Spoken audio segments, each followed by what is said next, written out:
あなたには殺したいほど邪魔だと思う相手はいますか？ 2014 年7月、秋田県秋田市秋田地裁ではとある事件の裁判が開かれていました。被告人席に立つのは神山達也。市内でキャバクラの店長を務めていた男でした。私が彼女の心をもてあそんでしまいました。私に全てを背負わせてください。そう言うと神山はその場で深々と土下座。彼は自身の罪を心から悔いているように見えました。事件当時、店長の立場を利用して複数のキャバ嬢と関係を持ち、店の中にハーレムを築いていた神山。彼はその横暴な振る舞いをめぐるトラブルから取り返しのつかない犯行に及んでしまったんです。神山が犯した罪、それは夢中になっていたキャバ嬢と2人で店のナンバーワンを殺害したことでした。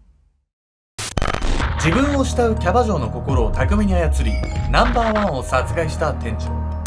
店にとって不可欠だったその女性が殺害されてしまった理由とは？彼女は多くのキャバ嬢を虜にした男の不正にただ一人立ち向かった女性だったんです。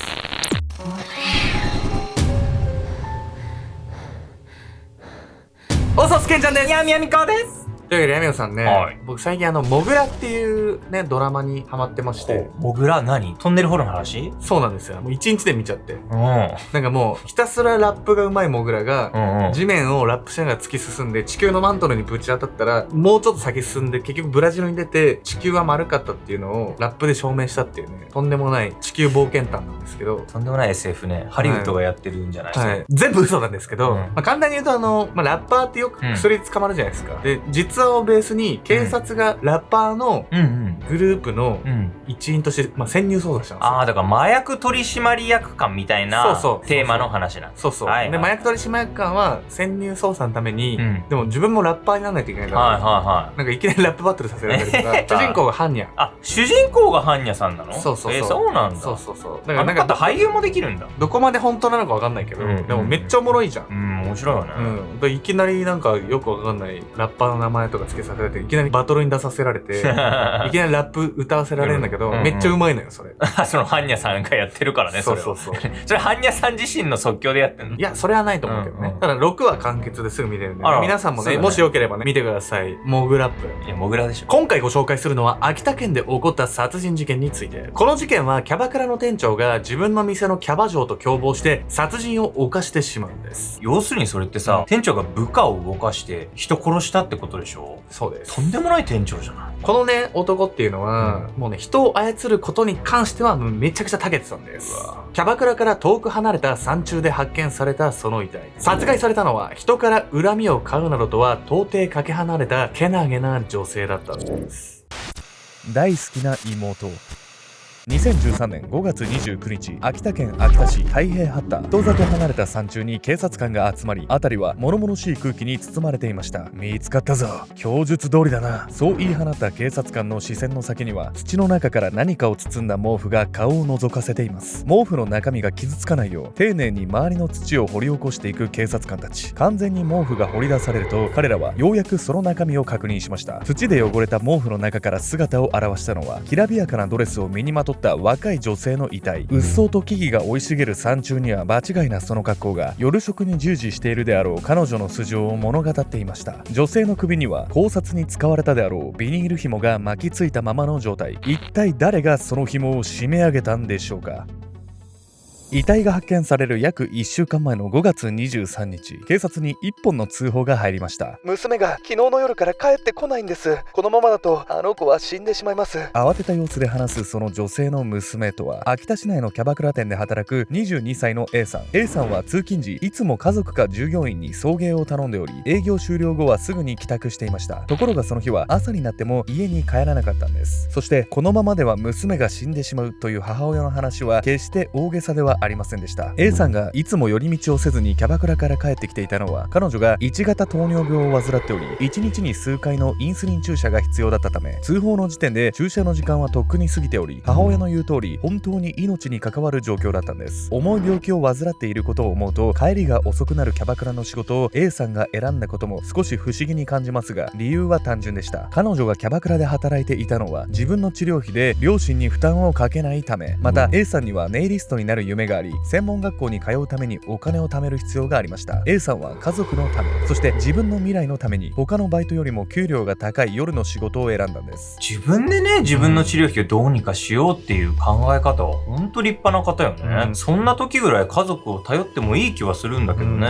まあなんか家族にはね、迷惑をかけたくないっていうね、優しい性格っていうのが伝わってきますよね。明るく人当たりのいい A さんは客からも人気で、店のナンバーワンとして売り上げに貢献。後輩の面倒見もよく、同僚のキャバ嬢たちからも一目置かれていました。文字通り店にとっては欠かせない存在だった A さんの失踪に従業員の多くが動揺していたんです。そんな従業員の中で警察が何か事情を知っていそうだと考えたのが秋元玲奈というキャバ嬢でした。 A さんと玲奈は指名ランキングで常に1位2位を争うライバル同士。それでいて2人はまるで姉妹のように仲が良かったんです。玲奈はいつも一緒にいる妹のような存在、大好き。 A さんは自身のブログでもそう語り、2人が一緒に遊びに出かけた際の写真を何枚もアップしていました。警察は同僚の誰より A さんと親しく見えた玲奈に一番に話を聞いたんです。あなたは A さんと親しくされていたんですよね。彼女がいなくなった日、何か変わったことはありませんでしたか？ A はあの日一人で家に帰りました。それで次の日出勤してこなかったから私も心配してたんです。 A さんが失踪した日の動向について玲奈は何も知らない様子。警察はこの時店長の神山達也にも話を聞きましたが、彼もまた玲奈と同じような返答をしました。そしてその晩、神山と玲奈は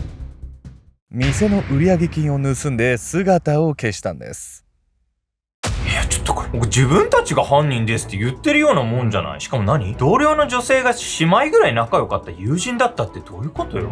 被害女性からしたら親友に裏切られたわけなんで、本当にやりきれないですよね、これ。彼女たちのね、関係性がおかしくなったのは全て店長の神山のせいなんです。最悪の店長。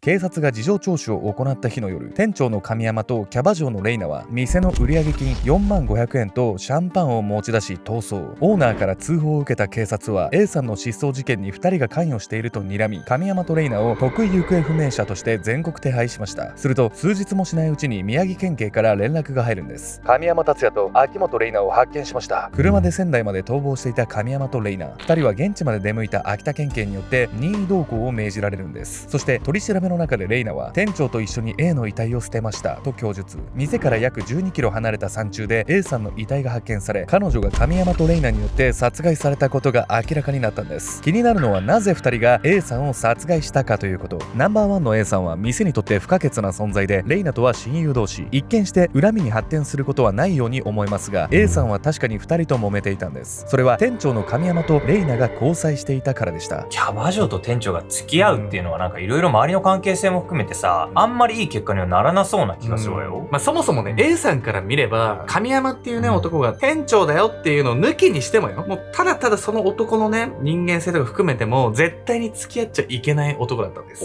神山と玲奈が交際し始めて以来、 A さんはしきりに玲奈にこう言うようになりました。店長とは別れた方がいいよ。 A さんがそう言っていたのは職場内恋愛をよく思っていなかっただけのことではありません。店長の神山は酒癖が悪く、酔えば暴力を振るう典型的な DV 気質の男。 A さんは妹のように可愛がっていた玲奈が傷つくのを見ていられず、神山と別れるように説得しようとしていたんです。また実のところ神山には妻と子供がいました。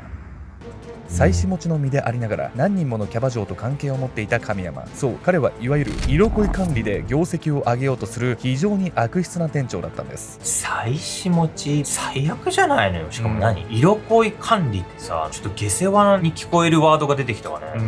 この色恋管理っていうのは、キャバクラとか含めたね、夜のお店でね、よく使われている用語なんです。というわけで本日のメトラキーワード、色恋管理について。色恋管理とは恋愛関係になることで部下をコントロールしようとすること。キャバクラで言えば店長やマネージャーなどの男性スタッフがキャバ嬢と恋愛関係になり、売り上げに貢献させたり離職を防いだりするような行為を指します。意中の相手に認められたい一心で仕事に励むようにキャバ嬢を仕向け、男性側の給料アップや出世につなげる狙いがあるんです。しかしキャバクラにおいて男性スタッフとキャバ嬢の恋愛はご法度。色恋管理をしていたキャバ嬢との関係がうまくいかなかった場合には店の空気が悪くなるなどのトラブルに発展しかねないんです。特に複数人のキャバ嬢に手を出している場合、収拾がつかかなくなることは目に見えているんです。妻子持ちの身でありながら何人ものキャバ嬢に手を出していた店長の神山。 A さんが働いていたキャバクラでは彼女のいとこも働いており、神山はそのいとことも関係を持っていました。 A さんはいとこに手を出すなと神山に詰め寄ったこともあり、レイナと付き合い始める以前から彼をよく思っていなかったんです。さらに A さんは神山が売上金を着服していることも知っていました。店のキャバ嬢が必死になってあげた売上を女遊びや酒、ギャンブルなどで使い込んでいた神山。一方でキャバ嬢には一切還元せず、ナンバーワンで他のキャバ嬢たちの教育係を任されていた A さんでさえ時給は新人より100円高いだけ。姉御肌で正義感が強い A さんは神山の横暴を絶対に許せませんでした。結局彼女は神山の色恋管理と売上金着服の件をオーナーに報告。神山はオーナーから激しい叱責を受け A さんを恨んでいたんです。くそが、あいつさえいなけりゃこの店は俺の天下なのに。そうやって腹を立てていたところ、神山はレイナからこんな話を聞きます。ねえ聞いてよ、ったら店長と別れろとか言ってくるの。レイナはその日 A さんから神山との関係を指摘され、路上で警察沙汰になるほどの喧嘩をしていました。神山に夢中だったレイナは A さんの忠告をまともに聞かず、自分にナンバーワンの座を脅かされている彼女が嫉妬から口出ししてきているんだと思っていたんです。興奮した様子で話すレイナを前に神山は密かにほくそ笑んでいました。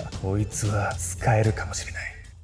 何？レイナは自分に夢中だし、A さんとトラブルになってる時に言えば、自分の言うこと聞いてくれるってそう思ってたってこと？神山は。まあ、そもそもさ、こんなやばい店長、よくクビになんなかったよね、ここまでね。こうしてレイナをうまく丸め込んだ神山は、ついに二人で殺人に手を染めてしまうんです。解けない洗脳。2013年5月22日午前1時頃、閉店後のキャバクラ店はいつになく静まり返っていた。その日は水曜で客足も少なく、店に出勤していたのは神山とレイナ、A さんの3人だけ。店長の神山が閉店作業に勤しむ中、A さんとレイナはそれぞれ帰り自宅をしていた。お疲れ、ちょっと話そうよ。そう言って飲み物の入ったグラスを A さんに手渡したレイナ。改まった様子で声をかけてきた彼女に A さんは嬉しそうに答える。いいよ、どうしたの？レイナはきっと仲直りしたいと思ってくれている。数日前に彼女と喧嘩をした A さんはそう期待しながらグラスに口をつけた。すると、あれ？何これ？しばらくして視界がぼやけるような感覚に襲われた A さん。彼女はそのままソファーの上で意識を失ってしまう。作戦成功だな。閉店作業をしていた神山は頃合いを見計らい眠ってしまった A さんの元へ。そう、二人はあらかじめ A さんに睡眠導入剤を盛る計画を立てていた。そして A さんに歩み寄った神山の手には一本のビニール紐が。邪魔なんだよお前は。静かにそうつぶやくと、その紐を A さんの首元に回した神山。彼はそのままビニール紐を思い切り締め上げた。取り調べに際し犯行動機を問われたレイナは鼻で笑うようにこう言ったと言います。いや、殺すしかないでしょ。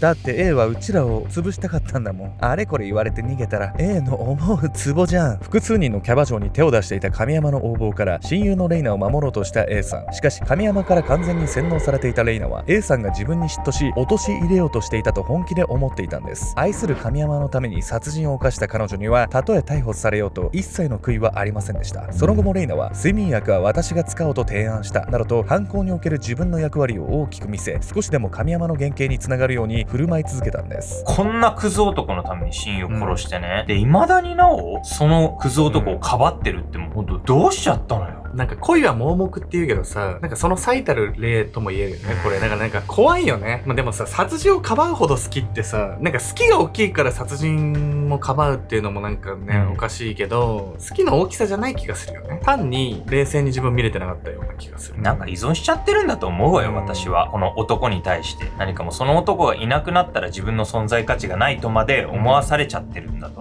だから良くないですね、そういう。裁判において神山は親族に向かって土下座で謝罪。さらに共犯のレイナについては次のように語りました。レイナさんの心をもてあそんでしまいました。私に全てを背負わせてほしい。彼は犯行は全て自分が計画したことだと主張し、レイナをかばう姿勢を見せました。神山は取り調べや公判を通じ、純粋に自分を愛していたレイナを犯行に巻き込んだ罪の重さを悟ったのかもしれません。一方でレイナは取り調べとは意見を180度変え、彼を手伝っただけで計画は立てていない、本当はやめてほしいと思っていたなどと供述。一貫して神山を擁護していた彼女も時間が経つにつれ冷静さを取り戻したようでした。事件から約1年後の2014年8月5日、殺人及び死体遺棄で有罪となった神山に下された判決は懲役17年。裁判官はその罪を逆恨みによる卑劣かつ悪質な犯行と断じました。レイナに関しても供述を2点3点させたことから発言に信憑性がないとされ、神山と同様の罪で有罪に。彼女は懲役13年の刑を下されています。事件当時多数のキャバ嬢を手玉に取り色恋管理で私腹を肥やしていた神山。彼のような不正の限りを尽くす人間に何人もの女性が夢中になっていたことには恐怖すら覚えます。そしてただ一人彼の不正に立ち向かった A さんが悲劇に見舞われてしまったことがただただ残念でなりません。あなたは今回の事件のように恋愛感情をいいように利用されてしまったことはありますか？